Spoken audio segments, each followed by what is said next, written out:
देखेंगे simple pendulum के आवर्तकाल के बारे में और उसका पूरा एनालिसिस करेंगे। इस वीडियो को लास्ट तक देखिए और लास्ट तक देखने के बाद बताइए कि क्या आपने कभी पहले ऐसा सोचा था। सिंपल पेंडुलम, सरल लोलक जिसको हिंदी में कहते हैं, इसके टाइम पीरियड के बारे में हम बात करेंगे। अब जैसे कि आप जानते हैं, बॉल जो है लटकी हुई होती है फ्रीली किसी रस्सी के सहारे, तो उस रस्सी में जो तना होता है वो कैपिटल टी होता है। अगर उसे थीटा डिग्री पर हम मूव कर देते हैं तो इस प्रकार से एक पूरा का पूरा मीन फ्री पाथ बनता है कैपिटल ए से लेकर के कैपिटल बी तक के। तो कैपिटल ए से लेकर के कैपिटल बी तक जाने और बी से लेकर के ए तक आने में जो टाइम पीरियड लगता है उसको हम कहते हैं टाइम पीरियड या आवर्तकाल, जो कि इस फॉर्मूले से दिया जाता है।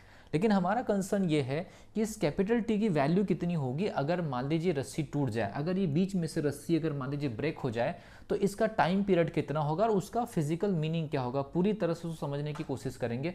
सबसे पहली चीज़ तो अगर मान लीजिए आपने इस कंडीशन को पढ़ा होगा तो कई बार अगर मान लीजिए रस्सी टूट जाती है तो आप लोगों ने ये पढ़ा कि उस कंडीशन में जो आपका कैपिटल टी का जो वैल्यू होता है वो इन्फिनिटी होता है। इसी को हम एनालिसिस करने जा रहे हैं। तो सबसे पहली चीज़ समझते हैं कि capital T is equal to 2π√L/g में अगर मान लीजिए इन्फिनिटी होता है तो उसका क्या मीनिंग है, यहाँ पर हम बहुत अच्छे से समझेंगे।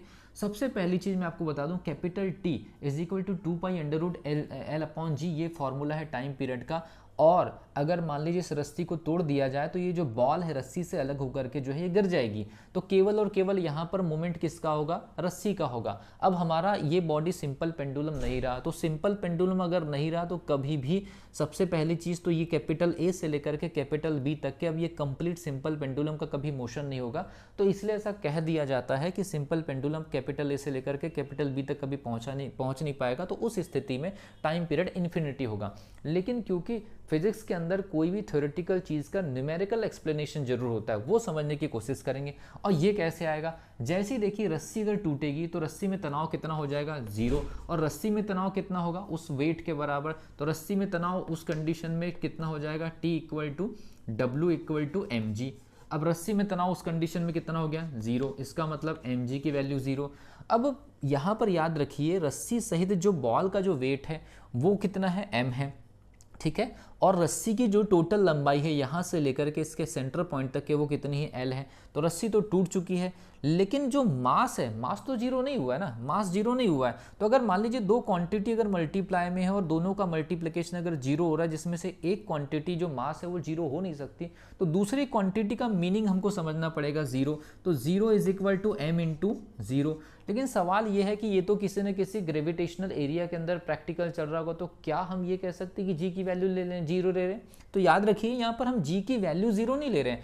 एक्चुअल में रस्सी में जो तनाव है कैपिटल टी जो कि W is equal to mg के बराबर है, तो तनाव जीरो होने की वजह से यहाँ पर स्मॉल जी की वैल्यू को हम जीरो के इक्वल रख रहे हैं। लेकिन ये तो किसी इन्वायरमेंट के अंदर प्रैक्टिकल चल रहा होगा, वहां पर जी की वैल्यू जीरो नहीं है। ये एक्चुअल में रस्सी का तनाव का रिएक्शन जीरो हुआ है।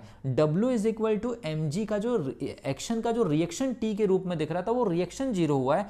तो ये रस्सी में जो तनाव है उसका एक्चुअल में मीनिंग रिएक्शन से है और वो रिएक्शन जीरो हो गई है। इस वजह से वहां पर जो जी का इफेक्ट है वो जीरो है, इसीलिए हम यहाँ पर जी की वैल्यू को जीरो रख रहे हैं। अब इस जी की वैल्यू को अगर हम फॉर्मूले के अंदर अगर रखें तो L अपॉन कितना हो जाएगा, G। अब देख लीजिए ये कितना हो जाएगा, 2π√L/0। और किसी भी नंबर के अपॉन में अगर जीरो रहेगा तो उसको हम एक मैथमेटिकल एनालिसिस के तौर पर हम क्या लिख सकते हैं, इन्फिनिटी ले सकते हैं। और इन्फिनिटी का जो वर्गमूल होता है वो भी इन्फिनिटी के इक्वल होता है, और उसमें किसी भी नंबर का मल्टीप्लाई करेंगे तो वो भी इन्फिनिटी के इक्वल ही माना जाएगा। इसका मतलब ये हुआ कि अब ये सिंपल पेंडुलम कभी भी पॉइंट ए से लेकर के पॉइंट बी तक नहीं जाएगा और बी से कभी भी ए तक नहीं आ पाएगा। तो सबसे पहली चीज ये जो हम कहते हैं कि अगर रस्सी टूट गई तो वो सिंपल पेंडुलम नहीं रहा, तो उसका जो आवर्तकाल या जो टाइम पीरियड है वो इन्फिनिटी हो गया। तो आपको न्यूमेरिकली भी उसका एक्सप्लेनेशन समझना पड़ेगा। और उसका जो फिजिकल मीनिंग है, फिजिकल मीनिंग ये है कि अब पॉइंट ए से लेकर के पॉइंट बी तक ये कंप्लीट मोशन नहीं हो पाएगा, इसलिए ये अनंत काल तक या इन्फिनिटी टाइम के बाद कभी हो पाएगा। तो इसका ये कंप्लीट मीनिंग था। आपको ये वीडियो अगर अच्छा लगा तो चैनल को सब्सक्राइब जरूर करिए और वीडियो को शेयर जरूर करिए।